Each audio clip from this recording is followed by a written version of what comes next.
How's everybody today? Did you have heavy fog down here in Edina this morning? Heavy fog.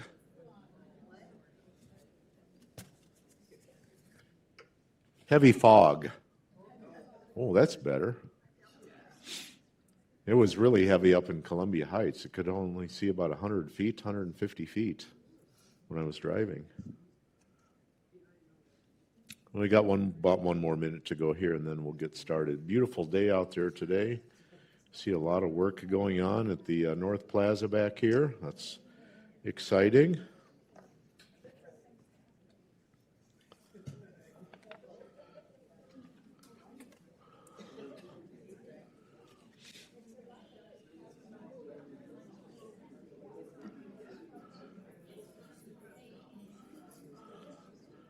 I'm battling a bit of a cold, so I will do my best not to blast everybody's ears out should I suddenly cough.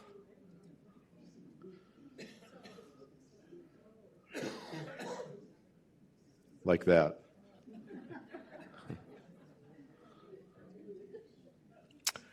Well, good afternoon, everybody. Welcome to the September 2025 edition of the management meeting here at 7500 York Cooperative. We had a beautifully sunny day out today after all of that fog this morning.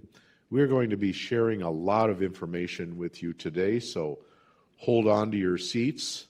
It might be a little bit like drinking from a fire hose today with all of the information that we're going to share with you, both myself, a lot of the updates of what's going on around the building, but Kara Crow, our resident activities coordinator, is going to be sharing with you a new initiative that is really exciting. And when she's done, I'll let her explain that. And then when she's done, Jake is going to come up and he's going to share a lot of nuts and bolts kind of information about systems and processes and reminders and so forth. So without further ado, Kara? Am I on? I'm on. Hello. Hello. I'm going to start with a few questions. How many people love living at 7500 York? Yeah, okay. That's a good number. How many of you have been here less than 1 year? Okay, a few. How many have been here between 1 and 3 years? 1 and 3. No? Between 3 and 5. Okay, more than 5. Okay, Jake. I'm going to have Jake bring around the microphone. What is the best thing about living here at 7500 York, from your opinion? Anybody? Oh, come on. I know there's opinions out there. I know Pat always has an opinion. The restaurant. Okay, Lila? The people. People, that's a good one. The location. The location. Mickey up here? The services. Mm-hmm. Mm-hmm. Gotcha. Okay. Keep going until somebody says Mitch. There you go. Do I have a vote for Mitch? Okay. So with that in mind, what do we like best about 7500 York? There we go. How do I get there? Oh, here we go. It was missing. It was hiding on me. So this is from the 7500 York mission statement, or statement of vision. 7500 will be a welcoming, cooperative community. The key word here is welcoming. The second most important word is community to me. And the third most important word, although it is really important too, is cooperative. But welcoming community is what we're going to talk about today. So RAC leadership, Mary Lou Jackson, who's here, who's the vice chair, Michelle Krakowski, who's the chair, who couldn't be with us today, and I were approached by the board of directors and asked to think about ways to incorporate a welcoming program mentor or buddy or ambassador type of program and how that might look in 7500 York. So we kind of, bundled up and consulted with some other cooperatives in the community, and we did some research, and we kind of came up with some thoughts. The first thought we had was, what is currently in place in 7500 York to welcome new members? And there's some great stuff in place here already. And I've written it down so I don't miss anything. So we have new member coffees, which are done by our Neighbor Awareness Committee, which are really good things. I've attended a bunch of them. We've got the new member dinners, which are sponsored by the York Room Committee, and currently Phyllis Brinstad is hosting those dinners, and she's doing a great job welcoming new members to have dinner together and get to know each other. We have new member interviews that are published in the York Times. So the York Times Committee reaches out to new members and interviews them and publishes those interviews in the magazine. We've got new member tours, which are also sponsored by the new Neighbor Awareness Committee. And Sarah Stevenson and Carol Wolf are our superstar tour guides. And those are really great events. And we've got new member muffins that are delivered by the York Room Committee. And I don't think I missed anything. I think that's all of it. So the first thing we did, what did I miss? Bulletin board. Yeah, there's lots of other little things. I was looking specifically for committee-sponsored events, but you're right. And also our new member orientation, which is going to be going through a transformation too. So we talked with other co-ops. We put together a proposal. We presented it to the board of directors. Well, we had RAC approve it first. We presented it to the board of directors. The board of directors had some really good questions that I think we had good answers for. And then the board voted to wholeheartedly, was the key word that I read, wholeheartedly endorse moving forward with this concept. So this is what we're announcing today. We are launching a new initiative, and we have temporarily named it the 7500 York Gateway Program. Okay, we thought gateway was kind of a fun term, a little bit different than mentor or ambassador, kind of cool, but kind of gets the message across, right? We want to open the gates to new members and make them feel like they love living here and belong here and are happy here. So what we plan to do, the first step that we are going to take is we're going to be forming a exploratory committee. So we're going to be looking for a few members of the community to come together, be part of an exploratory committee, look at what's going on currently in the building, look at other options, noodle out what might work and what might not work. Put together a plan, put together a proposal of how this program would work, how we plan to run it, and then move forward with probably forming a new committee, looking for a new committee, but eventually looking for member volunteers to mentor new residents. So keep that in mind for down the road. So getting back to what we're doing and why we're doing it. The goals of this program: to provide a welcome gateway for new members, to engage new members in the community activities and program from the day they get here so that they're not trepidatious about jumping in, to get them involved and to get them comfortable in these situations from the beginning. Provide a go-to resource for new members. That's where a mentor or an ambassador or a buddy gets involved. Give current members the opportunity to share their personal experiences. We've got so much texture and experience in this community. We want to open up opportunities for all that to be shared with new members. Build a stronger community by engaging people early and well. Here's some more goals. Promote volunteer participation. You know, that's what I'm always talking about, is volunteers and getting involved and how important the volunteers are in this community. We couldn't do the things that we do in this community without all of you volunteers. Help create lasting friendships. There's nothing like being paired with somebody, being joined at the hip for a period of time to get to know somebody, to develop a long-term relationship. identify future community participants and leaders. We want to know who the next round of committee chairs is. We want to know where our future board members are coming from.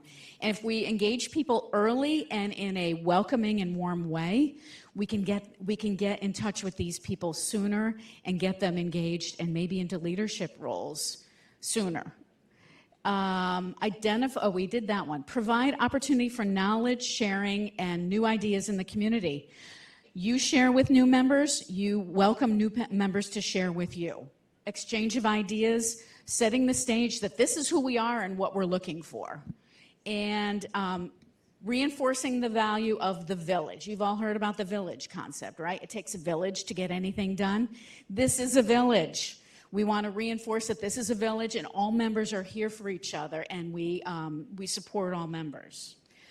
So, what's next? As I mentioned, we're going to be looking for volunteers for an exploratory committee. We want a diverse, small group of people from within the community that wants to work on developing this program, that wants to work together with a handful of people to get this concept up and running, to get this concept to a program, and to move to the next step, board approval, and then launching it probably as a new committee, but definitely as a new initiative in the community.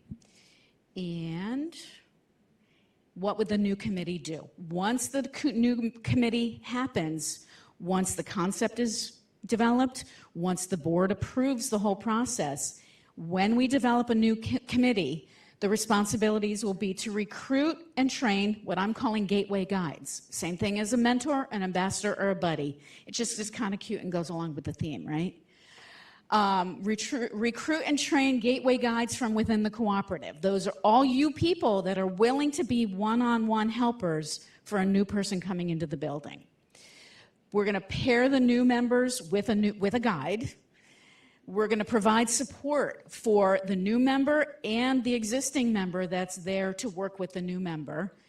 And we're going to track the success of the program, track success of what's going on, and help identify things that can be improved. Nothing is perfect from day one, right? Everything's a process.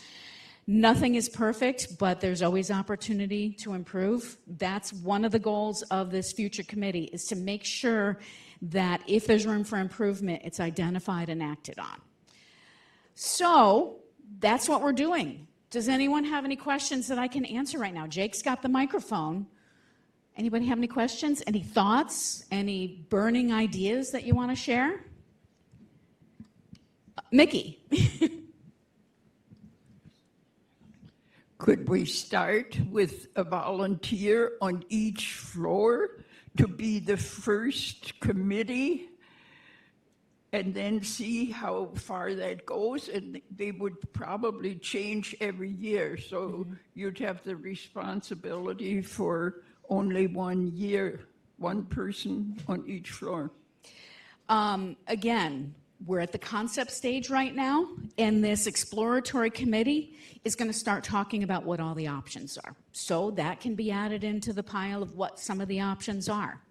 Nothing's decided yet. We're right at the point where we're looking what's here, looking at what's possible, and then this initial committee is going to be thinking about all the possibilities and how to put them all together.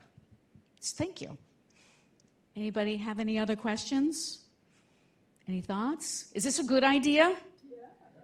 Is it a good idea? Is there any downside to this? What's a potential downside?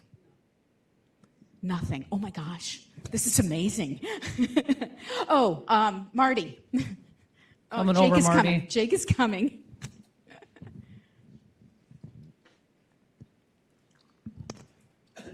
Yeah, it's thinking back to what we did with the organics recycling and some other things.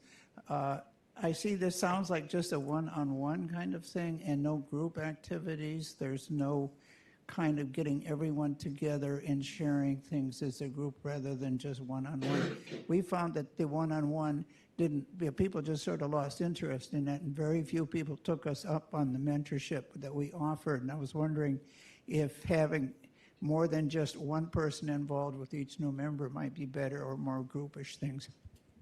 That's a really good question, and one of the things the administrative staff is talking about is updating the member orientation process.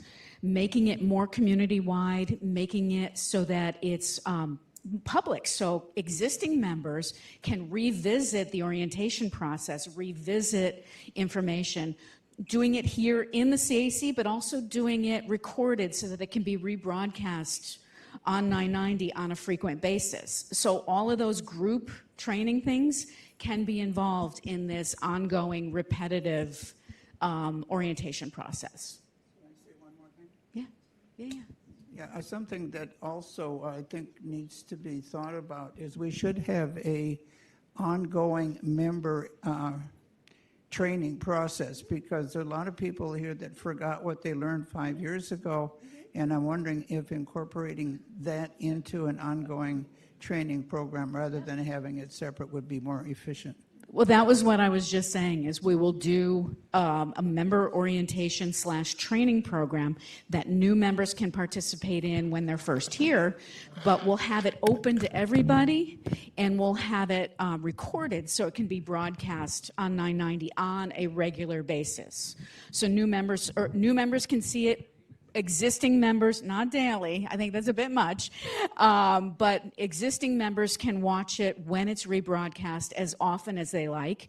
There's also been suggestions that this kind of information be available for caregivers that come into the building to help orient them on building information, and that would allow for that as well. So yeah, good question. Thank you, Marty. Any other thoughts, questions? You guys are awesome. If you want to be part of the steering committee, see me or Mary Lou or Michelle, and we're going to be putting together a group. And also, if you have other thoughts, we welcome them. So throw in your ideas, and they'll get put to the steering committee and put in the mix of discussion. While I have you, a couple of important things that are coming up in the community. They're not on your information that's already been distributed. They're coming up in October, but we wanted to get them on your radar. Flu shot clinic. We'll be holding the flu shot clinic on the 14th of October.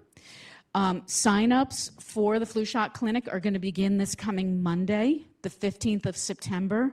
We will have forms available for you. You do have to fill out a form, and you do have to provide your insurance information. So we're going to need you to come to the office, bring your insurance cards. With the office staff, fill out the form. Make sure everything's in order. Once you've submitted everything complete, we will get you on the appointment list for a flu shot on that day. That day when you come in for your flu shot, it's all done. You're on the list. You get checked off. You sit down. You get jabbed. You leave, and you go about your day. Okay?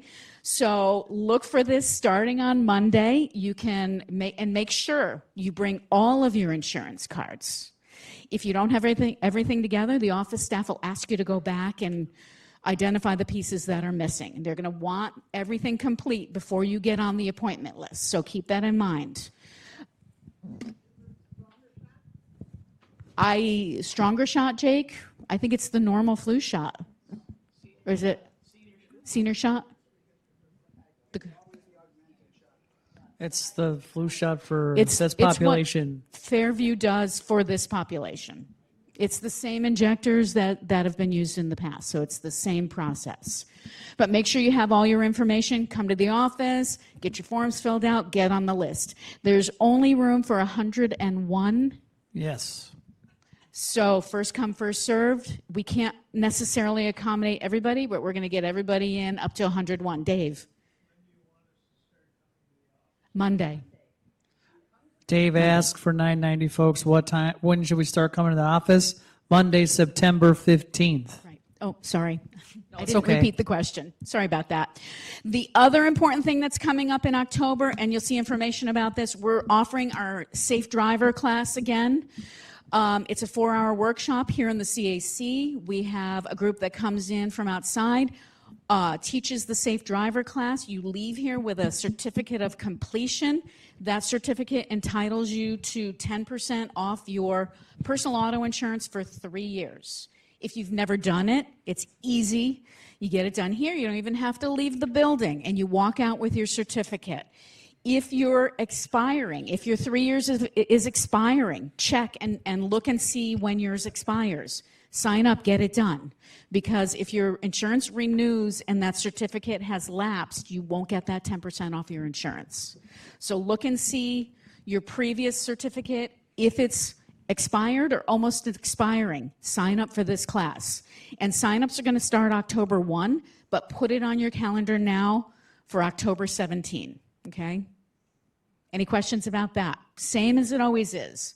4-hour class, classroom style, no test, no written test, no test in the vehicle, participation. Okay? Any other questions? Love you guys. Thank you. I'm going to pass it on to Jacob now. Thank you. Hopefully these things will be as well received as that mentorship program. One moment.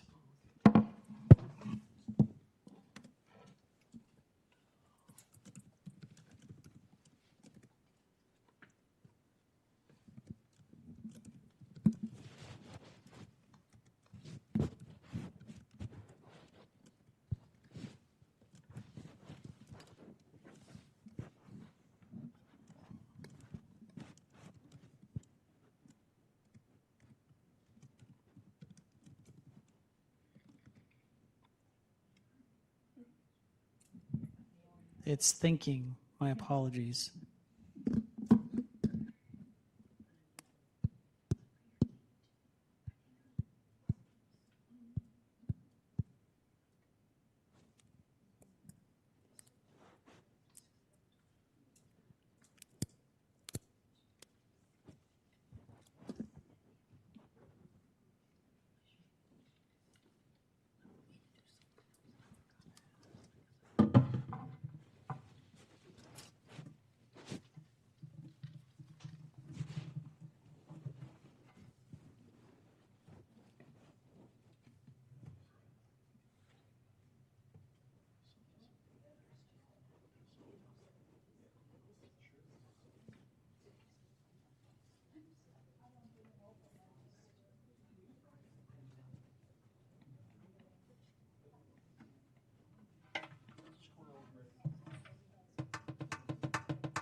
While Jake is figuring out the computer here, let me just bring to you some of the agenda that I have here.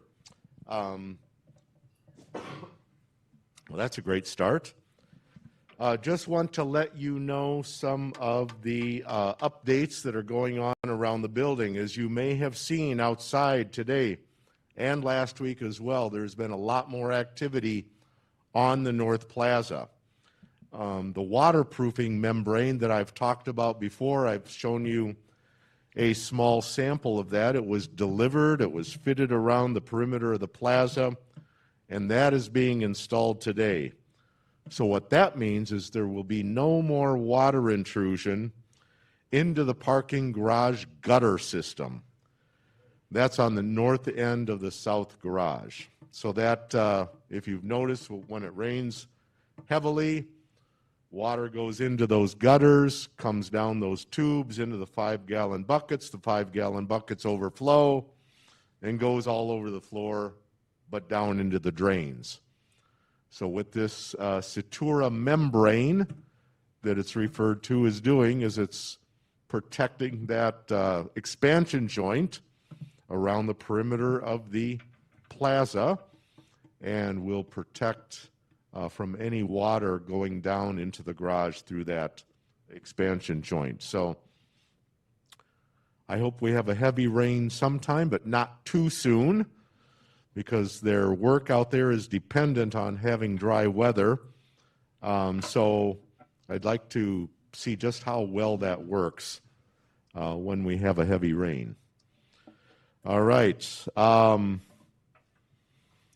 And again, I did put this out in an announcement, announced it on 990 as well, that I gave them permission to start an hour earlier in the morning.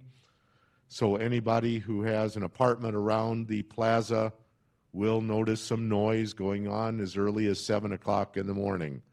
We appreciate your understanding of that. We're trying to get this done while the weather is good and while they have the subcontractors back out on site. Also, they are preparing the surface of the plaza for the application of the waterproofing coating. That, when it starts, it may be as early as next week, is a very smelly application. They have warned me to keep warning everybody here to get everybody prepared that it is a very bad smell, a very strong smell. I don't know if you've ever been by a road when it's being asphalted and you're very close. I think it's a similar smell to that. So when that is happening, I'm encouraging everybody around the perimeter of the plaza to keep your windows closed and keep them closed tightly. We also may consider shutting down the air ventilation system up on the roof. I don't know if those fumes will carry all the way up there and possibly get sucked into the air handlers up there on the top of the building. But if they do, and the air handlers are pumping stinky air into the building, we may need to shut those down, but we will monitor that. The lobby and balcony project is ongoing, and right now the Lab 23 committee is working with Mohegan Hansen on final design elements. The boiler replacement project, a request for proposal has been put together to receive proposals from contractors for the purchase and installation of 2 new boilers. We're currently waiting on legal advice for the finalization of the request for proposal.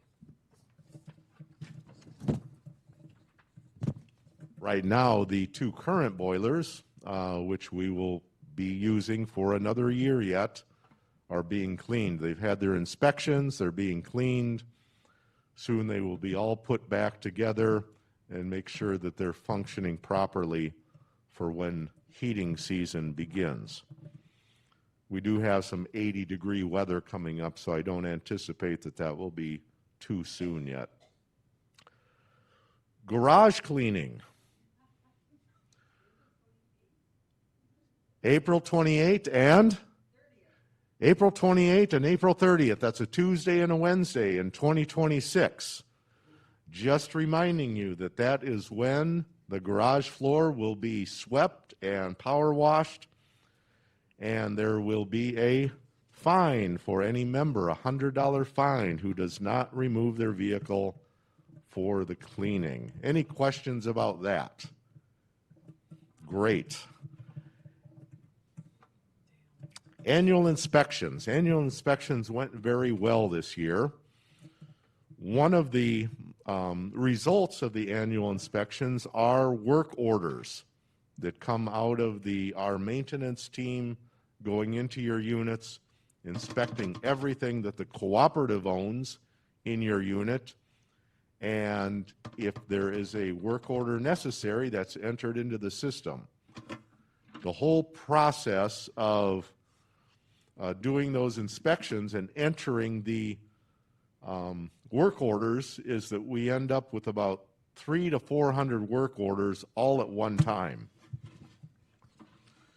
And then there is a huge burden on the maintenance staff to get those work orders done.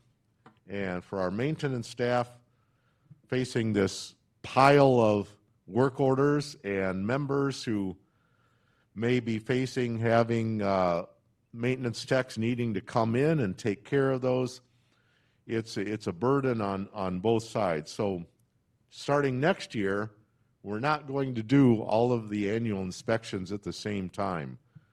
We're going to spread them out over the year, starting in January. So starting next year, you're going to have some floors, or a floor is going to have an annual inspection starting in January, likely, and then another floor each succeeding month. It will just spread things out a little bit more.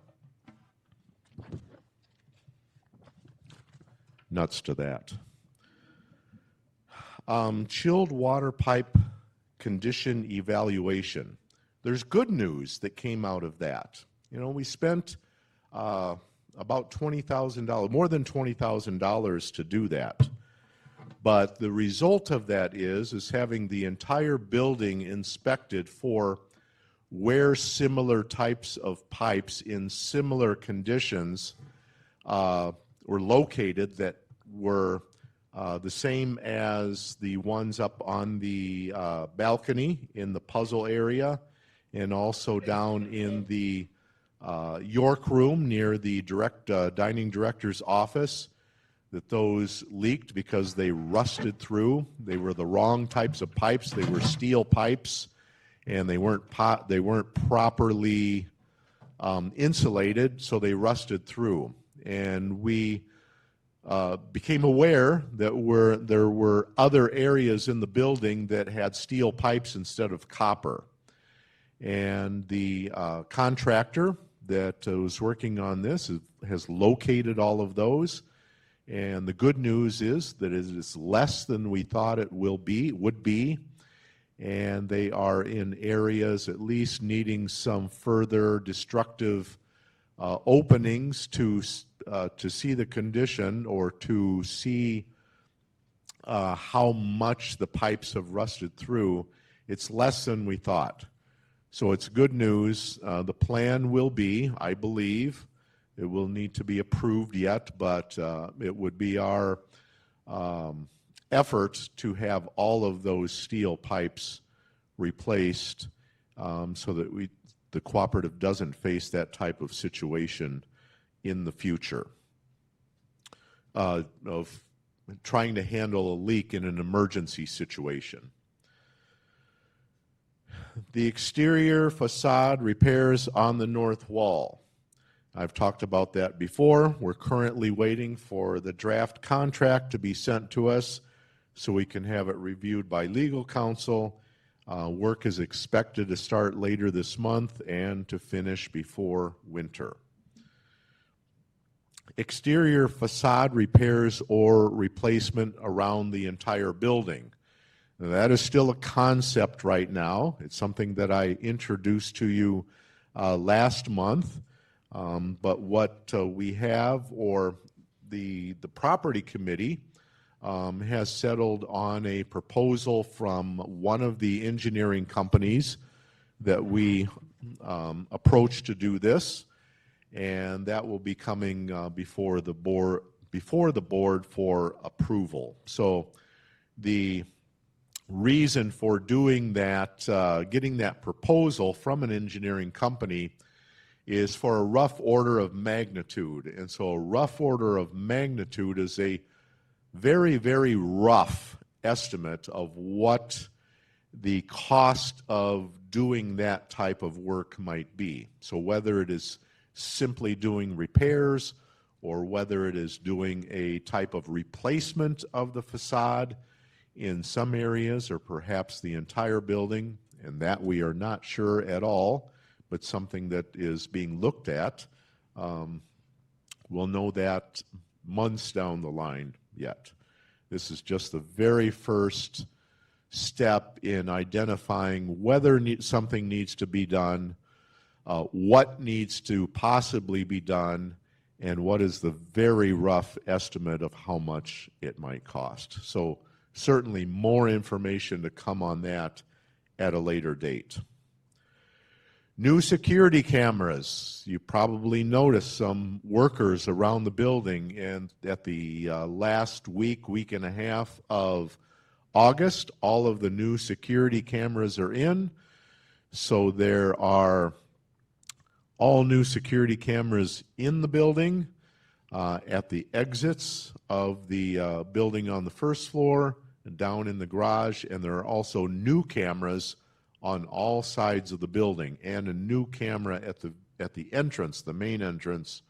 If you've noticed that when you come through the door at front, look up, and there's a camera right there. Excuse me. Any questions about any of that so far? All right, I will hang for a bit after the meeting as well to take any questions that somebody might have. Elevator 5 repair, I've talked about that before. We are still waiting for the part to come in. It's called a sheave. It is what rolls up the cable that lifts the elevator up and down.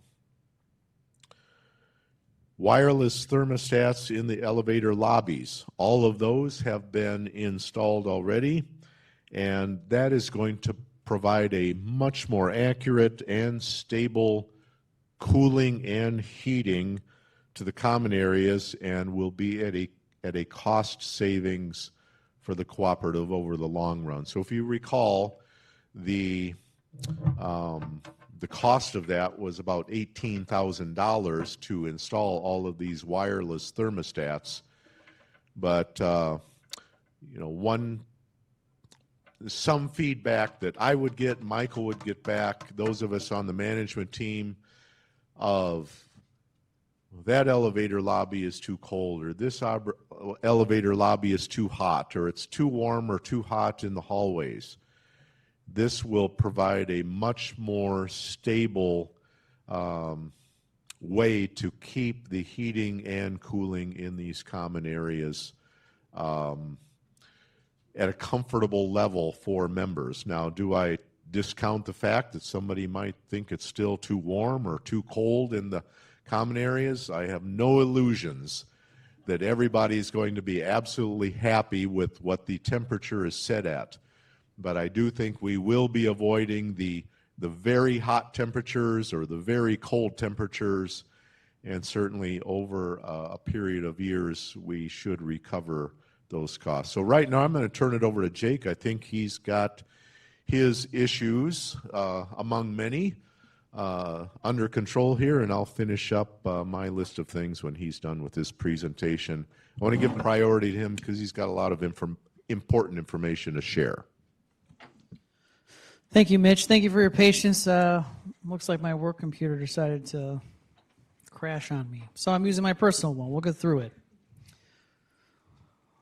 Hope everyone is having a good day, good week as we head towards fall weather.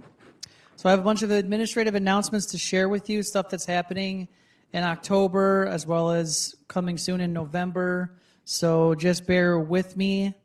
As we finish each section, I'll give an opportunity for questions. So there's just some different topics we're going to cover today. So we're going to cover the table again for registration for Halloween Day. I'm going to update people that maybe don't remember what that is. Talk about directory updates. We're going to change that a little bit again. Talk about the billing system, automatic payment enrollment consideration for everybody, how we're going to do York dining room charges moving forward. We're going to talk about parking, make sure that we're all clear on how that process works.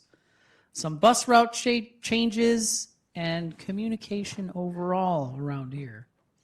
All right, let's start it up. So I don't know if any of you remember last year, we all dressed up like fish in the office. I was a shark. And we had a little table on Halloween with spooky music, and we tried to make sure we had your phone number, email, emergency contacts, and other information. We're going to do that again this year because we have new members, things change. Make sure that we have all that information up to date.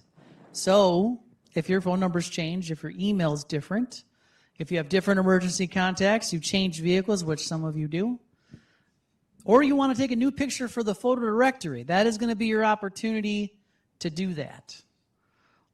So please come that day to get those things taken care of. It's very important that we keep those things up to date for the office as well as the membership being able to communicate and contact people who live in the building. So we encourage everyone to come up on that day. We'll also be taking photo for the photo directory starting on October 6th for the whole month. I'll send out some more communication on that. We'll announce that on 992. But if you want to change your photo, or maybe you're one of those people, and yes, I'm going to call her out, Judy, who didn't want to take a picture last year, maybe you'll change your mind this year and you'll want to take a picture. All right, for the directory, we're going to make a little bit of an adjustment. So we want to save on paper. We definitely got some feedback during our presentation last year on the cost. We've definitely, I feel, managed printing costs much more effectively the past few years, but I think we can do even better. So this is what we're going to tentatively do. We're only going to have a section of the actual contact information organized by floor and by unit number. But I understand most of you, as well as myself, we did use the yellow and the white pages.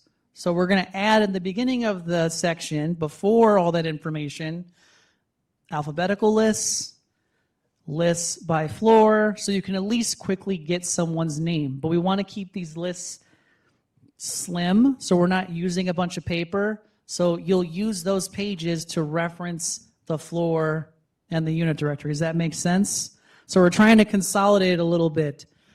The reason, and I'll say it again because I've said it, I think, many times to many of you, is why we want it by floor and by unit number rather than printing all these pages last name, is our goal is to try to do a few updates as the year goes on. You do have a lot of newcomers that come. And it seems to me, to keep you guys connected as a community, we want to be able to update that more regularly. And to do that, we want to keep that directory easy, where we're just taking Unit 101, swapping the information, and the page count stays the same. So I hope that makes sense. That's our goal, is we're trying to make it so we can update it as quickly as we can. We're also going to be adding this year parking spots assignments. So we're going to put in the directory who is parking where. Since my time here, we've had a lot of questions. Who's my parking neighbor? I want to ask them a question. I got a little too close. I want to check in and say sorry. You know, those kind of things. So we're going to include this year a list of who's parking where, so people know who their parking neighbors are. We're going to keep trying to seek quarterly updates. We have not done as good a job as I want. I think we've only been able to update it twice. I would have wanted to update it by now 3 times, but we're going to get better as we slim it down a little bit. We will also have a presentation day in here like last year, going over the new photo directory, showing you both directories, showing you what they look like, so you kind of know the format and things like that. Is there any questions about the directory update, any feedback you would offer at this time? Okay, I'm gonna keep going. Billing system changes, York Dining Room charges review process. So now at this point, we have 2 separate systems to do all of your charges. We have our point of sale in the restaurant, brand new and working pretty well. And we have our property management system for work orders, for the guest suite reservations, and also for your member rent. This is our first month where from beginning to end to start for both months and submitting the reports to corporate accounting for Ebenezer, we have had no issues. This process started last fall. It's taken almost a year. We're still not totally done yet, but at least we can efficiently do the billing with as little mistakes as possible. So that's a really big thing. We have also now to have automatic emailing set up. So now people will be getting automatic emails through the new billing system. And maybe in the future, we can save even more on printing costs by just having them delivered by email. But we'll wait maybe a year or so on that. But we're going to make a couple changes to how we're doing the reconciliation for the dining room, as well as how we're taking payment. So let's start with the easy one. A lot of you like to reconcile your charges from the York room. That's great. But now that Amanda has had more time to learn the system, we are going to have folks go back to Amanda and not to the office to reconcile their York room charges. So if there is an issue, you were overcharged, undercharged, so-and-so put their food on your bill. Go see Amanda. She will post those credits and make those adjustments. I will have you know, in the past 3 months, we've only had 5 issues. That's pretty good considering the amount of traffic the York Room has been receiving since the first of the year. So kudos to our partner Morrison and all of the staff for striving towards accuracy. They're doing a heck of a job. This one will probably be not as easy to think about, but starting November 1st, anybody who chooses to pay their rent bill will have to pay a $25 processing fee for checks. I know that is not what some of you would like. I know it is probably not going to be a popular thing, but it is what we need to start doing moving forward. I want to give everybody here a little bit of confidence. If there is a mistake made on your bill, and maybe there has been in the past, I have not seen any that has eclipsed more than a few $100s. Not that $100 is not a lot of money, but we can make changes and post back to your account within 24 hours. So I want to encourage people that have a little bit of trepidation about going to automatic payment to know that if there is a severe mistake being made, we can post back to your account very quickly. I know that's probably not going to be enough to convince some of you. If you want to have more dialogue about this, I'm happy to receive you in my office and go over why this recommendation was made to the board, and I can demonstrate to you why. But it is something I think we need to do moving forward to be more efficient, to be more accurate with the billing, and I can show you how the checks can lend itself to inaccuracy. So just realize it's not out of a matter of just convenience. It's a matter of trying to be more accurate and more streamlined. And we have enough now where we can post a credit so quickly. If there's a mistake made, we can reconcile and fix that. Is there any questions? Yes, I'll wait for the mic to come to you. Please, Monica. So 990 people can hear it. There you go. Thanks. I have a question about the meal part on our statement. I get mixed up because I don't know if it's from the first of the month to the end of the month, or if it's middle of the month to the next middle, because it's not real on our statement, and maybe it doesn't have to be, but I get mixed up about that. I can definitely understand that, but just so you're aware, it is on your bill every month. If you read the bottom portion of your bill, it has the dates of service on there each time. So if you go to the bottom of your bill, it says what dates of service, because unfortunately, the dates are not always going to be consistent because of when we have to make the closing, when it has to go to corporate to be reconciled. But if you read the bottom of your bill, and I will definitely give that as a note of feedback to the company who made the system, maybe we can bold it, but it is on there, and it has been on there since March. So just read the bottom of your bill. It gives you the dates of service that your receipt should tie to. Jake, over here. Yes, we have a question here, and then we'll come back over there to Diane. I've been told that if you eat in the York Room twice in one day, it comes through on your bill as one charge. Is that correct? It comes through as one charge, but we still can break it down further than that in several different ways. But for, I don't want to get too detailed about this, but essentially the way that it's coded in India, they don't have, well, they do. They just choose to do it this way. They don't code it the same way, so 2 transactions share the same number, but they're separate. So in the computer, it's hard for it to parse it out, but we can in the system in Toast. So if there's a question about multiple transactions in one day, that's where you go see Amanda, because she can look at it in there and get the detail, if that makes sense. Over here. I'm coming, Bernice. Wait for the mic to come to you so everyone can hear your question.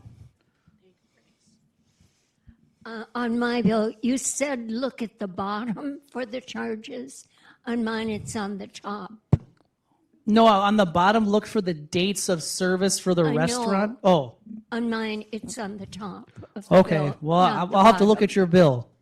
But it should be on the bottom with all of the, what time, when you have to get it in by, who you make checks payable out to, all of that stuff. It's in that whole information section of the bill.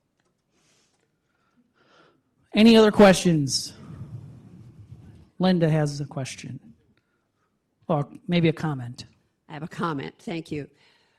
There are 2 board members who are willing to assist those who currently write checks for their monthly fees. If you would like help in switching to the automatic payment system, Carol Alden and I have volunteered to be those people to help. Thank you. That is a great offer. Very neighborly of you, very community of you guys. Okay, so let's change gears here and talk about parking. Who knows how the parking wait list works? Raise your hand. Nobody does. That's what I thought. Okay, so let's go over this. I got to think about how I'm going to say this for a moment. I don't want to be not honest with you, but I'll be honest in this sense that parking is very difficult here. Okay? It's a limited amenity, it has limited availability, and it's not one-to-one like other cooperatives. The cooperative I came from, as well as the HOA I came from, it's 1-to-1, sometimes 2-to-1. It's not the case here. You're like negative 80, for what we have for units. And that's not going to change. Due to this, and when parking was given to me as a responsibility, a lot of changes had to be made. One, I was told by many members that there was 2 wait lists. There was a wait list of people trying to get a spot, and there was a wait list of people that wanted to move spots. Come to find out, as I reviewed the documentation that I received from my predecessors, there was no such wait list for people that wanted to move.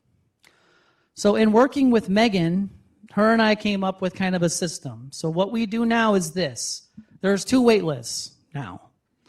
And there has been for over a year. There's people who want to move, and there's people who want a spot.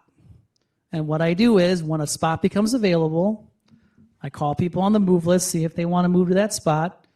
I would say 85% of the time they don't, because they're looking for that perfect spot, and they know the number that they want.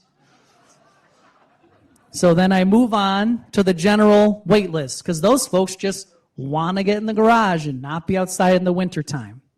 So that is how it works.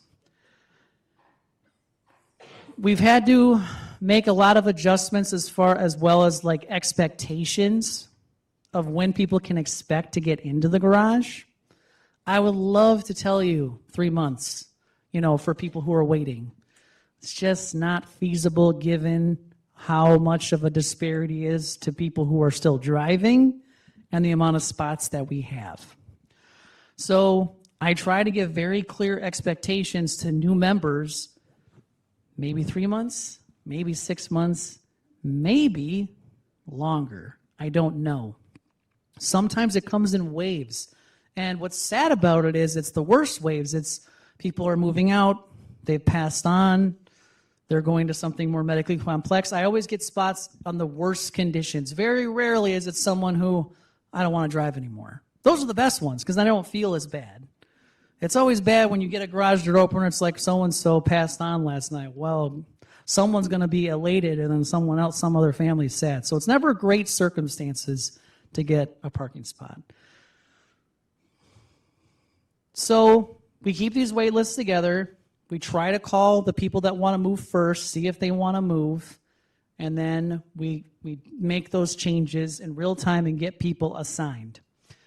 One of the things that I've really tried to do since taking this over, and this is not to say it hasn't been in the past, but my particular goal is trying to make this fair and equitable, which is really hard when you don't have enough of something to give to everybody. So I don't assign people, Pat comes and tells me she wants her spot to go to Connie. I can't do that kind of a thing. If Pat gives up her spot, it goes to the wait list. If Connie's so fortunate to get it because she's higher up on the wait list, that's how it works. So I've had it said to me a couple times, so I'm saying it to everybody. I cannot promise you so-and-so spot because you know they're leaving. It has to go through the process of going to the people that want to move and then going to the people who are waiting. I hope you're with me on this, that that's the fairest and most equitable way to deal with something that we have such limited quantity of. If you don't, if you think there's a better way to do it, let me know. I'm all ears because I don't know of one. Any questions about parking before we move on to the bus? Can you repeat your question into the microphone? How many people are on the move list? Currently, if I'm remembering correctly, about 7 people, and they don't really, every time I mention to them the spot that came available, they don't want it. They're waiting for that perfect spot. And I just never seem to have it. So there's not a lot of movement on that list. But I will tell you the other wait list right now, we're only like at 6 or 7, which isn't too bad. When I first got it, we were up to like 30. So we're definitely making some headway on it. But we're always going to have a wait list. It's just not going to happen. So, any other questions? Thank you. And I'm serious. If someone has a better idea of how to do it, let me know. I would love to do it better. But this is the only way I can think of with Megan to do it. All right. Who rides the bus in here? It's a pretty great amenity, isn't it? All right. Well, I have some exciting things to tell you. So we've got the bus all fixed up. We got the AC fixed. We put a lot of work and elbow grease and unfortunately some money into it, but the bus is running really well. Everything's going good. But we have made some changes at the committee level that I want to inform you about. So the cooperative offers transportation for members of the community, right? Amenities available to all members Monday through Friday following an hour-by-hour schedule. I think we all know this. The bus, though, has had really no specific route, mile limitation, and really no specific details of operation parameters that I've ever seen. It's very general. And then based on the requests of some of the membership, these parameters are going to change a little bit to accommodate for demand. What do I mean by that? Unfortunately, because that computer's not down, I can't show you the maps, but so the committee was asked by the board of directors to reconsider the bus parameters a little bit and location limitations. Resident Services voted and approved a new bus route with set guidelines of how the bus will operate. And the bus will follow a new route based off of cross streets and rotating days of extended coverage for requested locations. What does all that mumbo jumbo mean?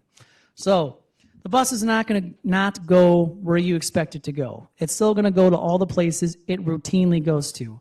Unbeknownst to all of you, I've had a GPS tracker on that bus for a long time, probably over a year. So I kind of had a general sense of where it was going. So that's kind of what came up with the cross street model. So that's what we're doing. We're maintaining the cross streets of the places we already go to. But due to request and demand, there's a couple other sections locally that people wanted to get to. And on particular days, you can get there. It's a little bit up into Edina near Valley View. That's one section that was requested. And a little bit down into Bloomington, West Bloomington. Those maps will be up at the security desk on September 22nd, and people can entertain going to those places at that time. So be sure you take a look at those new locations, see if there's a place you want to go to over that direction, because that's when that will be available to you. We're going to try to not have the bus go to some of the places I've seen it go on the GPS, airport one time, some other funny places I've seen it go. So just know we're just going to follow in general where it's already been going, but we're not going to go so far out of our way anymore, if that makes sense. Okay, any questions about the bus? I'm really excited about the new zones that we've added. I really want to thank Jean Wallner for being so helpful and her whole committee on getting this all figured out. It was a lot of meetings, a lot of talks, a lot of negotiating with the team, but I think we got to figure it out. And anybody who likes those new locations to go to, thank Jean. She did all the work.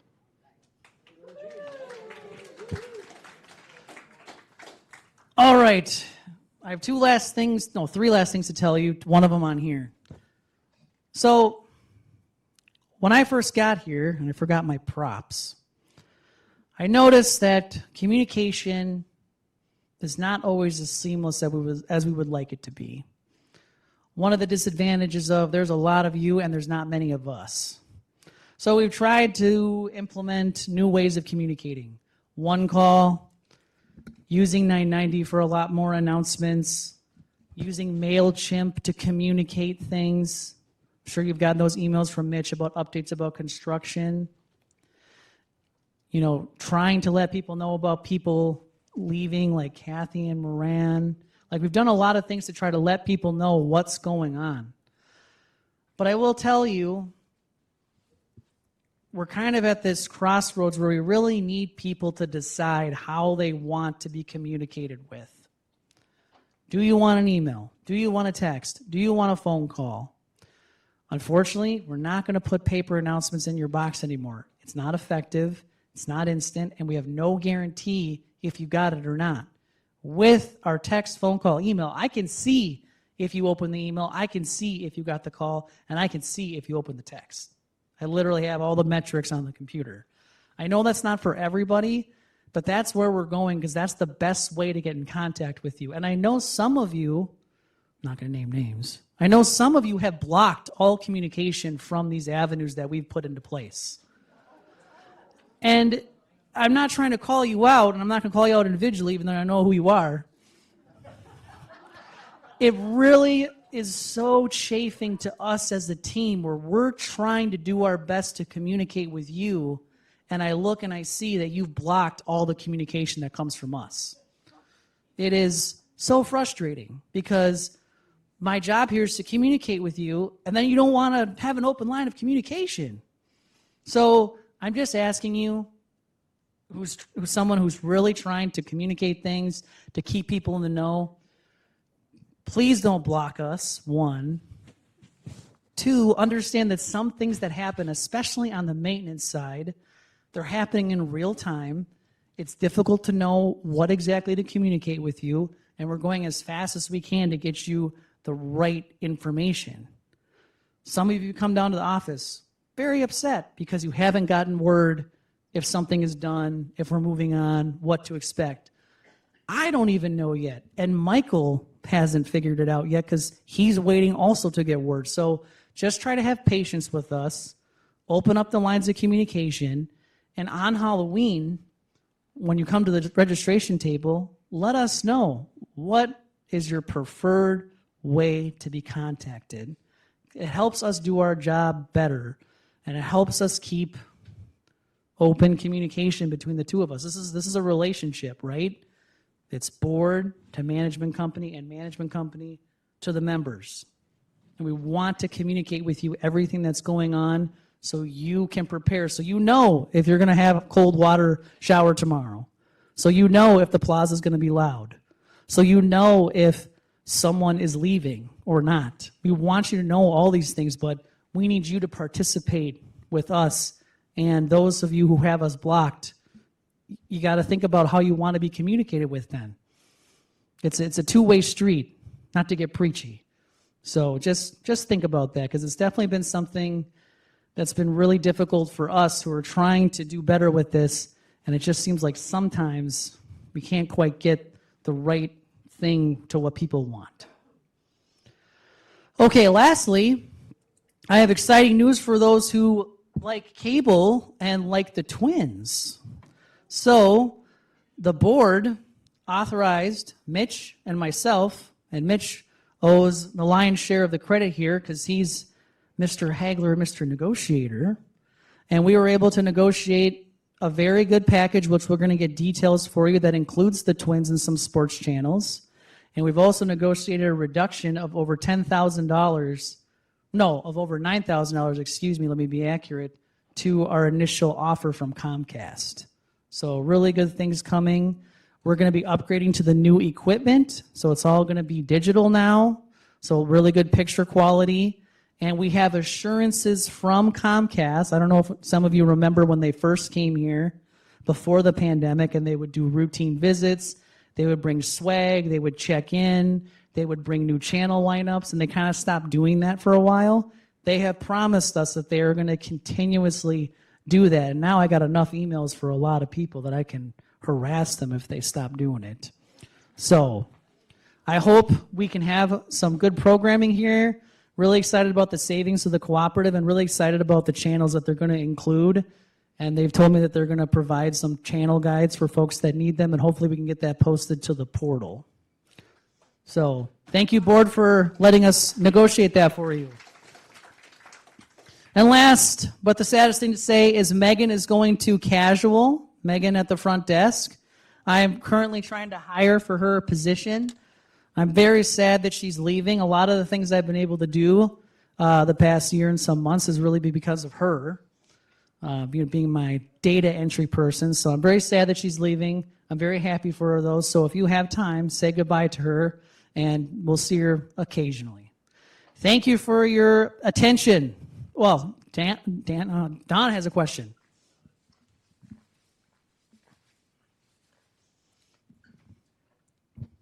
Thank you. I may have missed the number of parking spots that we have here. I don't know if that was brought up, but we had a party Saturday where we had 30-some people, no problem. We're having a party this Saturday, we're having 80 people. What do we do for overflow parking besides tell them that there's street parking? Can I hire valet? I mean, that's something you have to do. I would not recommend doing valet due to the expense. If you have a bunch of parking here at Edinburgh all the way down, that's where I would advise them to park. You also have the hotel that's pretty much empty right now. You can have them park there. Again, I would get permission from the property management that runs that, but that's something you would have to figure out for your guests. And how many parking spots do we have available for guests? On the exterior? Yes. I have those numbers in the wall in my office. We could go read them, but I don't have them off the top of my head. Well, I'm just wondering total. Do we have 50 spots? Do we have 30 spots if we have guests coming? I don't know. We'd have to go look at my office on the wall. I don't know off the top of my head. Sorry. Any other questions? All right. Thank you so much for your time and your attention.